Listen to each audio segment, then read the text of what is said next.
এই যে দেখেন ভাই, বাংলাদেশ বাদে দেখেন আদিবাসীরা কিভাবে হাঁস ওরা খায় থাকে। ভাই আদিবাসীরা এখন দেখছি ডিজিটাল যুগ হয়ে গেছে, মানে আমাদের মতো চাল চলন আচার আচরণ সব কিছু তেমন বদলে ফেলাইতেছে।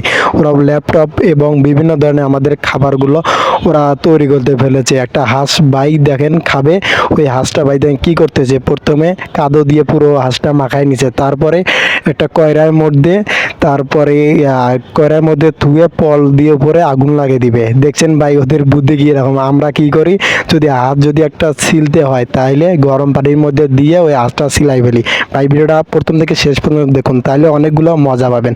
এখন হাঁসটা পোড়ার পরে এখন ওই হাঁসটার মধ্যে যেগুলা গায়ে যেগুলা সব পশম ছিল ওরা সব তুলে ফেলতেছে। আমরা কি করি, গরম পানি করি, গরম পানির মধ্যে ওটা হাঁসটা ছেড়ে দেবো, দিয়ে পশমগুলো কত সহজভাবে তোলা যায়। ওদের বুদ্ধি ভাই। ভিডিওটা দেখে ভিডিওটা শেয়ার করতে চাইবেন, ভিডিওটা শেয়ার করে অন্যজনের দেখার সুযোগ করে দেবেন। দেখছেন ভাই হাঁসটা কত সুন্দর করে কাটতেছে, মানে আমরা যেভাবে কাটি ওরা ওভাবে কাটতেছে। ওয়াও জোস। আসলেই ভাই বাঙালি মাথায় আসলে বুদ্ধি নেই, ওদের মাথায় আসলে দ্বিগুণ বুদ্ধি রয়েছে। ভালো করে ভিডিও লক্ষ্য করে দেখুন। এখন রান্না করবে, আদা কাটতেছে। আপনার যতটুক পরিমাণ আদা দরকার আপনি অতটুক পরিমাণ আদা দিবেন। মরিচ কাটবেন, আপনার যতটুক দরকার হবে অতটুক মরিচ কাটবেন। বম্বাই মরিচ কাটতেছি, আপনার যতটুক দরকার হবে ততটুক আপনি বম্বাই মরিচ কাটবেন।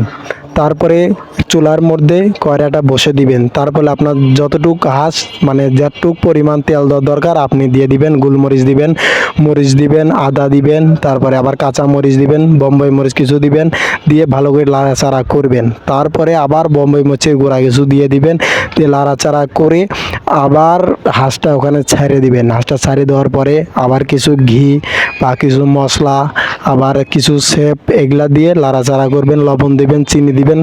ভাই ওদের খাবার, এটা আমাদের খাবার না। ওদের খাবার আমরা খালি আরও টেস্ট বেশি হবে ভাই। ভালো করে লক্ষ্য করে ভিডিওটা দেখেন, তাহলে আপনারা বুঝতে পারবেন।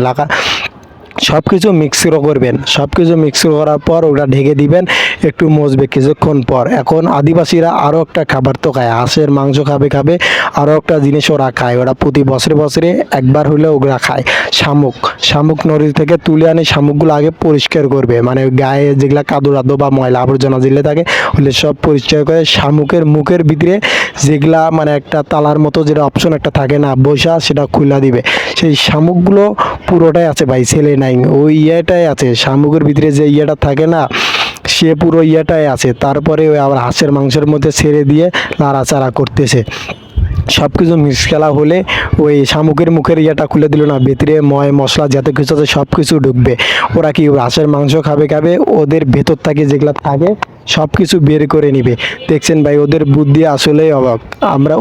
আমরা যে ড্রিঙ্ক খাই না, ওরা দেখতেছো আমরা যে মজো বা যে কোনো 7 আপ খাই না, ওদের মতো একটা খাবার আছে ওরা খাইতেছে। দেখছেন কত সুন্দরভাবে শামুক এবং হাঁসের মাংস কত সুন্দরভাবে রান্না করতেছে। আসলে ওদের মাথার বুদ্ধি অসাধারণ। ভিডিওটা যদি আপনাদের ভালো লাগে ভিডিওটা শেয়ার করে দিবেন। আদিবাসী চায় না, এদের চাল চলন আচার আচরণ আমাদের মানুষের মতো সেম হয়ে থাকে। ভিডিওটা শেয়ার করে অন্যজনকে দেখার সুযোগ করে দিবেন। খাওয়া দেখছো ভাই কত সুন্দরভাবে খাইতেছে, তোমাদেরও খাইতে মন চায়।